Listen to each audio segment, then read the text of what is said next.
रोजगार के ऑल्टरनेट उपाय क्या हो सकते हैं? रोजगार के ऑल्टरनेट उपाय हो सकते हैं कि जो हमारे पास है उससे युवाओं को कैसे जोड़ा जाए। यानी दुनिया एंटरप्रेन्योरशिप की तरफ बढ़ रही है और हम सरकारी नौकरी की तैयारी कर रहे हैं। सरकारी नौकरी देने में न राज्य सरकार सक्षम हो रही है, न केंद्र सरकार सक्षम हो रही है। तो अल्टरनेट उपाय की तरफ तो झारखंड के लोगों को ध्यान देना पड़ेगा। अब एक ब्रॉड सेंस में मजाक उड़ाया जाता है कि मुख्यमंत्री कहते हैं कि मुर्गा पालो, बकरी पालो, प्रधानमंत्री कहते हैं कि पकौड़ा तलो। ये मजाक की बात तक सही है, लेकिन जब आप एंटरप्रेन्योरशिप की बात करते हैं तो आपको एंटरप्रेन्योरशिप इसी में मिलेगा। इसी में क्यों मिलेगा? इसी में इसलिए मिलेगा क्योंकि हमारे पास रिसोर्सेस के तर्ज पे यही है। झारखंड में रिसोर्स क्या है?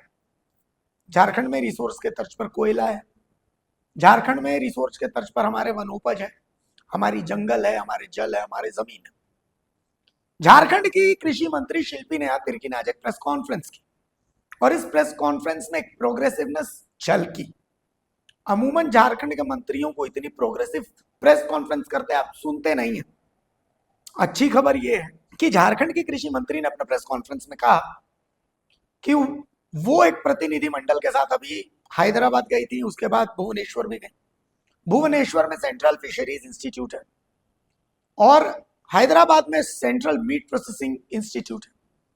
यहां जाकर के उन्होंने बहुत सारी चीजों को देखा, समझा और एक निष्कर्ष पर पहुंची है कि 50-50 किसानों का जत्था भुवनेश्वर के सेंट्रल फिशरीज जो इंस्टीट्यूट है वहां जाएगा, 50 का जत्था सेंट्रल मीट प्रोसेसिंग यूनिट जाएगा। वो जाके वहां सीखेंगे कि मीट प्रोसेसिंग की बारीकियां क्या है, कि फिशरीज की बारीकियां क्या है। सिर्फ मछली पैदा करना इंपॉर्टेंट नहीं है, उसका वैल्यू एडिशन जरूरी है। मिलेट्स को लेकर के भी, मोटा अनाज, मड़ुआ हमारे यहाँ काफी तादाद में होता है, लेकिन उसकी वैल्यू एडिशन नहीं हो सकती। यानी मड़ुआ खरीदा, मड़ुआ बेचा, उसी मड़ुआ को आप केक बना करके, पेस्ट्री बना करके, पेटीज बना करके, उस मड़ुए को हम जो है पापड़ बिस्किट बना करके अगर बाजार में लेकर के आए, मड़ुआ का बर्गर पिज्जा लेकर के आए, तो उसका वैल्यू एडिशन होता है। तो इसके लिए कई ऐसे स्टार्टअप्स हैं जिनसे सरकार ने जो है बातचीत की और जरूरत पड़ी तो एमओयू भी किया जाएगा ताकि वो हमारे मोटे अनाज का वैल्यू एडिशन कर सके। देखिए, मैं हमेशा कहता हूं कि किसी भी विभाग का मंत्री पढ़ा लिखा हो तो उसको समझ में आता है कि चीजें क्या और वो लोगों से बात कर सकती है।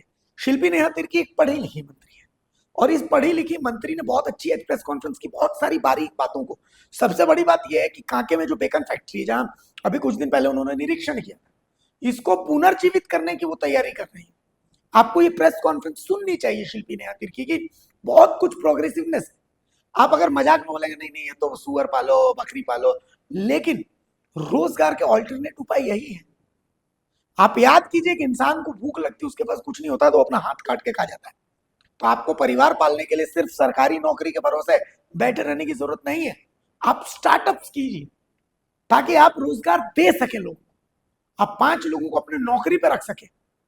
इसके बारे में सोचिएगा जरूर। सुनिए शिल्पी नेहा तिर्की क्या कह रही है। जैसे कि आप लोगों को जानकारी है कि पिछले 28, 29 और 30 अप्रैल को हम लोगों ने, हमारे विभाग के कुछ अधिकारी और स्वयं हम तेलंगाना राज्य पहुंचे थे और हमारा उद्देश्य कुछ अहम उद्देश्य था जिसको आज हम आप लोगों के बीच में चर्चा करना चाहते हैं और आपके माध्यम से राज्य की जनता को भी बतलाना चाहते हैं कि दौरा किस संदर्भ में था और क्या किन चीज़ों को आने वाले कल में हम लोग क्रियान्वयन की ओर बढ़ रहे हैं। पहला जो हमारा दौरा था वो था नेशनल मीट रिसर्च इंस्टीट्यूट, जो कि ICAR के द्वारा संचालित संस्था है।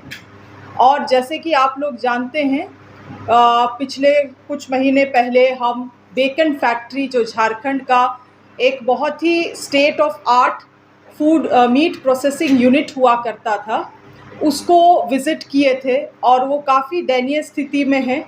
कई बार प्रयास भी किया गया कि उसको दोबारा से संचालन किया जाए, मगर जितना टेक्निकलिटीज़ उसमें इन्वॉल्व है ये कभी संभव हो नहीं पाया। और एक अच्छे सही नॉलेज पार्टनर की तलाश में हम लोग जब हैदराबाद पहुँचे नेशनल मीट रिसर्च इंस्टीट्यूट, तो देखने को भी मिला कि वो सही संस्था हो सकती है इस यूनिट को रिवाइव करने के लिए। आप लोग जानते ही हैं कि पूरे देश भर में आज के दिन झारखंड में सबसे दूसरे तादाद पे सुकर पाया जाता है। यहाँ पे अधिकतर आदिवासी परिवार जो होते हैं सुकर पालन से भी अपना जीवन यापन करते हैं। और इसी प्रयास के तहत हम लोग चाहते हैं कि ये बेकन फैक्ट्री को संचालित करते हुए हम लोग अधिक से अधिक लोगों को वापस से रोजगार से जोड़ने का काम करें। हमारी सरकार का भी ये अहम योजना रहेगा आने वाले समय में, और जल्द ही हम लोग एक MOU के ओर बढ़ेंगे ताकि सही टेक्निकल पार्टनर के रूप में national meat research on board हो सके और फिर इसको हम लोग एक टर्न की बेसिस में हम लोग संचालित कर सके। पहला चीज़। दूसरी चीज़ था हमारा विज़िट का purpose national fisheries development board, जो कि मत्स्य पालन के लिए जाना जाता है। वहाँ पे विज़िट करने के बाद हम लोगों को जानकारी मिली कि केंद्र सरकार के द्वारा भी हज़ारीबाग को पर्ल कल्चर के लिए घोषित किया गया है और लगातार हमारे विभाग इस ओर काम भी कर रहा है। काफ़ी सारे किसान पर्ल कल्चर से जुड़ रहे हैं। आप लोगों को मालूम होगा कि बीते दिन जब विधानसभा हुआ था तो मैंने एक किसान का भी नाम वहाँ से विधानसभा से लिया था, पूर्ति जी का, जो लगभग सालाना 15 लाख 16 लाख पर्ल कल्चर से कमा रहे हैं। इसी तरह से कई सारे किसान इच्छुक हैं और वो पर्ल कल्चर का ट्रेनिंग ले रहे हैं। चुनौती यहाँ पे उत्पन्न होता है, जो मसल का रिक्वायरमेंट होता है पर्ल कल्चर करने के लिए, वो मसल्स हम लोगों को बहुत आसानी से यहाँ झारखंड में नहीं मिल पाता है। किसान जो है अभी वाइल्ड से कहीं से भी उठा के कर लेते हैं, मगर एक समय के बाद ये भी एग्जॉस्ट हो जाएगा, जिसके लिए हम लोग केंद्र सरकार से ये एक प्रयास करना चाहते हैं कि केंद्र सरकार हमें मदद करे कि क्रॉस बॉर्डर कंट्रीज से हम लोग जहाँ पे मसल्स का अच्छा क्वालिटी वेराइटी पाया जाता है, उसको हम लोग ला के झारखंड में इसका ब्रूड बैंक स्थापित कर सके, जिसके लिए नेशनल फिशरी डेवलपमेंट बोर्ड भी हमें मदद करने के लिए तैयार है। इसके अलावे हम लोगों ने NFDB से बात करके 100 किसान को सीफा, जो कि फिशरी इंस्टीट्यूट है भुवनेश्वर में, लगभग 50 किसान वहाँ और 50 किसान आंध्र प्रदेश भेजने के ट्रेनिंग के लिए भेजने की बात हुई है, ताकि किसानों को नए तरीके तौर हम लोग मत्स्य पालन में ट्रेन कर सके। इसके अलावे हमें अनुभव हुआ कि जो हमारे फिशरी ऑफिसर्स हैं खास करके ज़िला में, उनकी भी ट्रेनिंग होने की ज़रूरत है। इसीलिए उनको भी आने वाले समय में बैचेस करके 24 जिला के बैचेस करके हम लोग इनको सीफा भेजेंगे, फिशरी ऑफिसर्स को भी, ताकि उनका भी ट्रेनिंग वहाँ हो सके। साथ ही साथ हम लोग मिलेट रिसर्च इंस्टीट्यूट भी वहाँ पे हैदराबाद में पहुँचे और मुख्य रूप से वहाँ बात हुई है कि आप लोग जानते हैं कि झारखंड हमारा 2024 ऑनवर्ड्स मिलेट मिशन चला रहा है, जहां हम लोग मिलेट्स उगाने के लिए किसानों को प्रोत्साहन राशि के तौर पे 1 एकड़ में 3,000 रुपया उनको प्रोत्साहन राशि देते हैं। और जिसका नतीजा भी ये हुआ है कि इस बार हमारा मिलेट प्रोडक्शन भी दोगुना हुआ है। अब चुनौती सरकार को आएगी कि अगर किसानों को प्रोत्साहित रखना है मिलेट की ओर, अगर आगे भी हमारा प्रोडक्शन इंक्रीज़ करना है, तो मूल्य संवर्धन में हमें ज़्यादा से ज़्यादा अब फोकस करना होगा। और यही प्रयास के तहत हम लोगों ने मिलेट रिसर्च इंस्टीट्यूट को टेक्निकल पार्टनर के तौर पे इनवाइट भी किया है, उनको झारखंड भी बुलाया है कि आप विज़िट करिए और हमें बताइए कि किस रूप से हम लोग मूल्य संवर्धन मिलेट्स में कर सकते हैं। उनके पास अभी जो उन्होंने रिसर्च किया है, लगभग 40 तरह के चीज़ों को वो कर रहे हैं मिलेट से, और लगभग 500 ऐसे नए कंपनीज़ हैं, स्टार्टअप कंपनीज़, जिसको टेक्निकल पार्टनर के रूप में उन्होंने मदद किया है। तो हमें भी काफ़ी, झारखंड सरकार को भी काफ़ी अपेक्षा है कि वो यहाँ आके बेहतर हमें बता पाएंगे, और इसके लिए हम लोग MOU भी करने के लिए उनके साथ एक पहल किया जाएगा। मिलेट कैफेटेरिया हमारा पहला प्रयास रहेगा कि कैसे झारखंड के मिलेट से ही हम लोग यहाँ पे मूल्य संवर्धन करते हुए मिलेट कैफेटेरिया का एक प्रारूप तैयार कर सके, जो कि स्टेट का एक सेंट्रल पॉइंट होगा और उसमें एक कैफेटेरिया के ही तहत नहीं मगर अन्य चीज़ों को भी, मिलेट से जो भी चीज़ें हम बना सकते हैं उसको बना के यहीं के एफपीओज, यहीं के एंटरप्रेन्योर्स, जो भी झारखंड के हमारे किसान हैं, वहीं उनको ट्रेनिंग देके काम करने के लिए भी प्रोत्साहित किया जाएगा। तो मुख्य रूप से हमारा दौरा का जो उद्देश्य था यही चीज़ें थी और हम चाहेंगे कि अधिक से अधिक लोगों को इस चीज़ को बहुत क्लोजली अनुभव किए हैं कि वहाँ के जो अधिकारी हैं अपने लोगों के प्रति बहुत प्रेम और जिम्मेवारी रखते हैं। मैं हमारे झारखंड सरकार के तमाम अधिकारियों को और कर्मचारियों को भी ये कहना चाहूँगी कि आप जिसके लिए आप काम कर रहे हैं, क्योंकि आप सरकारी सेवा में हैं, आपको मौका भी रहा होगा कि आप प्राइवेट सेवा भी कर सकते हैं, प्राइवेट कंपनीज़ के साथ भी काम कर सकते हैं, मगर आप सरकारी सेवा में हैं और सरकार का सबसे बड़ा प्राथमिकता होता है उसका स्टेट, उसकी जनता। इसीलिए हमें ये समझना चाहिए कि हम जिस भी पोटेंशियल में हैं, हमेशा अपने लोगों के प्रति एक रिस्पॉन्सिबिलिटी और अकाउंटेबिलिटी को समझते हुए हम लोग 100% डिलीवरी में फोकस करें। झारखंड राज्य बना, हमको लगता है तेलंगाना राज्य झारखंड राज्य के बनने के बाद बना, बहुत बाद बना, मगर आप देखेंगे जिस तरह से हम लोग अधिकारियों को मिल रहे थे, हमें नहीं लगता है कि सरकार का भी बहुत ज़्यादा हस्तक्षेप चीज़ों में होता है। वो लोग अपने से सही और गलत चीज़ों का डिस्क्रिशन करते हुए सही योजनाओं को क्रियान्वयन कर रहे हैं। वहाँ पे हम लोग जो सिविल सप्लाई के अधिकारी हैं वरुण चौहान जी, मिस्टर चौहान जी, उनसे मिले। एक साल के अंदर उन्होंने पूरा सिविल सप्लाई का वहाँ पे जो धान आदि प्राप्ति है उसका पूरा कायाकल्प कर दिया है। तो मुझे लगता है जो अधिकारी हमारे झारखंड राज्य में काम कर रहे हैं, चाहे वो किसी भी विभाग के हैं, उनसे भी निवेदन है कि इस राज्य के प्रति अकाउंटेबिलिटी और रिस्पॉन्सिबिलिटी सेट करते हुए पूरे जिम्मेवारी पूर्वक काम को डिलीवर करें। आपको लगा कि कमिटमेंट में कमी है? नहीं, आपकी भावना ये है कि यहाँ के अधिकारियों में कमिटमेंट कि तेलंगाना जैसे राज्य में, जो कि इतने बाद में बना, मगर आप अभी भी देखेंगे जो अधिकारी हैं उनका जो कमिटमेंट है, ओवर कमिटमेंट, वो ऐसा काम कर रहे हैं जैसे वो अपने परिवार के लिए काम कर रहे हैं। तो वो कमिटमेंट यहाँ के अधिकारियों को भी लाना होगा यहाँ के लोगों के लिए। अभी कमी है? हम ये नहीं कह रहे हैं कि कमी है, हम कह रहे हैं कि बेहतर हो सकता है, बेहतर और ज़्यादा कमिटमेंट हो सकता है। चाय में अगर थोड़ा सा चीनी हो जाएगा तो ज़्यादा स्वाद लगेगा, वही बात है। के पूर्ववर्ती सरकार में हाथी उड़ाया गया था, इजराइल भेजा गया था, बहुत सारी चीज़ें हुई हैं। अब उनके लोगों से आप पूछेंगे बेहतर बता पाएंगे, हम तो उसके बारे में हमको जानकारी अभी कुछ नहीं है। ये बेकन फैक्ट्री वाले ने क्या बेसिक उसको इनिशियल लेवल पे एक बार शुरू करने का बात हो रहा था कि बहुत छोटे यूनिट में शुरू करेंगे, ये बड़े पैमाने पे? बेकन फैक्ट्री को बात थी और हम लोगों ने एक प्रिलिमिनरी रिपोर्ट भी उसमें तैयार करवाया है और भवन बिल्कुल ठीक सिचुएशन में है, उसको तोड़ के नया भवन बनाने का आवश्यकता नहीं है जो रिपोर्ट कहता है, मगर मशीनरी उसमें पूरे तरीके से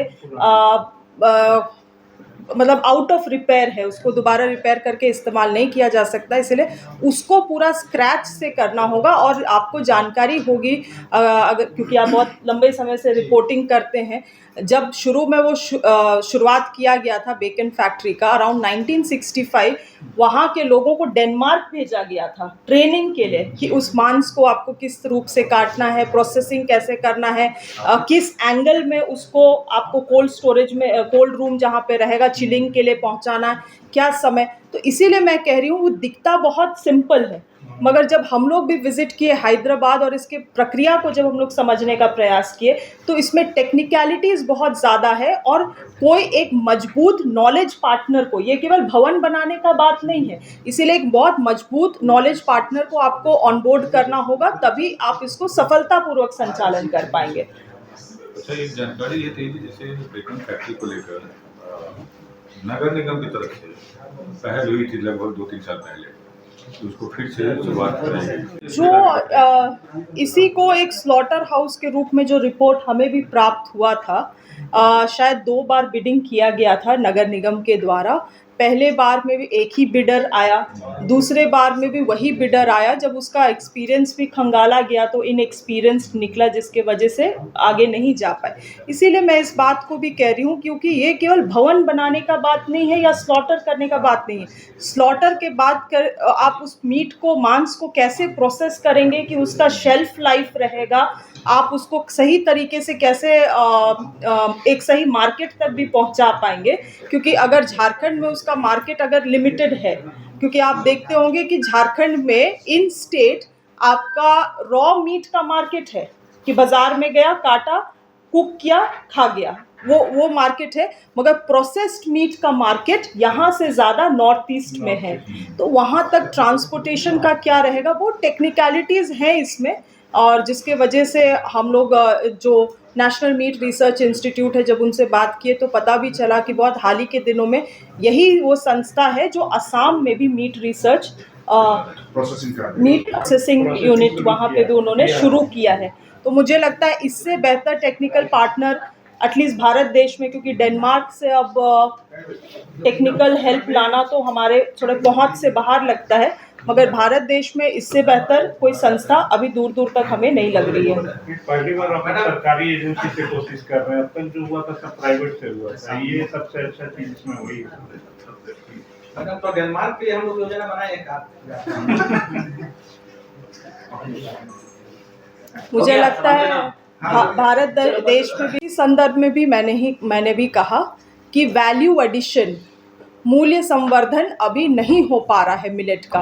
प्रोडक्शन तो हम लोगों ने प्रोत्साहन करके लोगों को, किसानों को इतना प्रोत्साहित कर दिया कि प्रोडक्शन भी अब 2 गुना हो चुका है।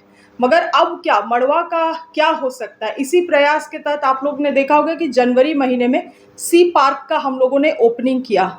ये प्रक्रिया तो चल ही रहा था, किंतु ओपनिंग हुआ, प्रोसेसिंग वहाँ पे यूनिट है हमारा। कई सारे किसान एफपीओज अपना रॉ मटेरियल ला के वहाँ पे अब प्रोसेसिंग भी कर रहे हैं। हम लोग चाहते हैं उसी सी पार्क से जुड़े कुछ एफपीओ हैं, एसएचजीज है, महिला समूह का जो ग्रुप है, उनको हम लोग मिलेट रिसर्च इंस्टीट्यूट में 25 लोगों को भेजेंगे भी। ट्रेनर के रूप में वो ट्रेन होके आएंगे और यहाँ की जो एसएचजीज की महिलाएं हैं, जिन्हें अभी जानकारी नहीं है कि वो क्या कर सकते हैं अपने उत्पाद से, वैसे महिलाओं को भी सी पार्क में ट्रेनिंग देने का काम करेंगी। तो ये प्रयास हमारा है। साथ ही साथ कुछ मॉडल भी उनको प्रस्तावित करने के लिए कहा गया है। जब वो यहाँ झारखंड विजिट करेंगे मिलेट रिसर्च इंस्टीट्यूट के तमाम अधिकारी, तो उनको कहा गया है कि कुछ मॉडल हम लोगों को तैयार करके दे कि गांव के जो एफपीओज हैं, गांव के जो महिला समूह हैं, उनको हम लोग छोटा प्रोसेसिंग यूनिट कैसे दे पाए, कम आर्थिक बोझ उन पे पड़े, वैसे कुछ मॉडल्स भी प्रपोज करने के लिए। तो मुझे लगता है ये पहल आने वाले समय में आप जो चिंता व्यक्त कर रहे हैं उसको मदद करेगा, उसको हल करने में मदद करेगा। 100 किसानों की ट्रेनिंग की बात भी आपने की, कब से उसे शुरुआत करने की योजना है? जो मत्स्य से संबंधित जो ट्रेनिंग है उसके लिए हम लोगों ने पत्राचार कर दिया है, कोरेस्पॉन्डेंस कर दिया है एनएफडीबी को। मुझे लगता है बहुत जल्द 1 महीने के अंदर जो कागजी प्रक्रिया है वो हो जाएगा। उसके बाद हम लोग मौसम को भी देखते हुए, क्योंकि काफ़ी गर्मी है अभी, उसको मौसम को देखते हुए वहाँ भेजने का काम करेंगे। अगर खबर पसंद आए तो आप QR स्कैन कर दें हमारा साथ। आपका एक छोटा आर्थिक सहयोग है हमारा बड़ा हौसला। द भारत मित्र, बुलंद भारत की बुलंद तस्वीर।